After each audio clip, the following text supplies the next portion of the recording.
తిరుమలలో వైకుంఠ ఏకాదశి దర్శనాల రద్దీ మొదలైంది. స్వామివారి దర్శనం కోసం వచ్చిన భక్తులకు సర్వదర్శనం టోకెన్లను టీటీడీ అధికారులు నిలిపివేయడంతో గందరగోళం నెలకొంది. భక్తులు ఏటీసీ కోళ్ల వద్దకు చేరుకుని రోడ్డుపై బైఠాయించారు.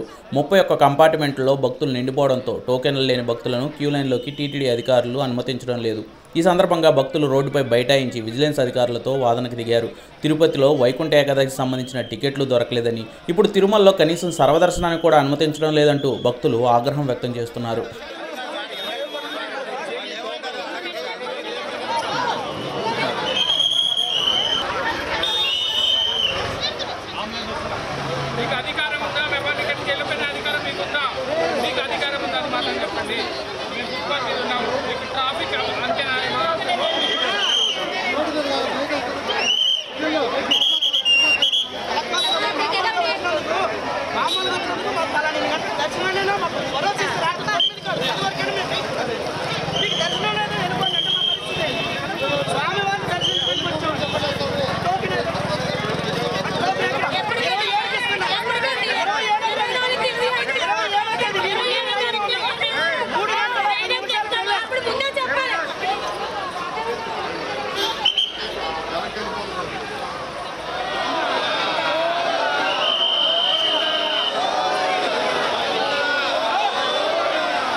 Thank you.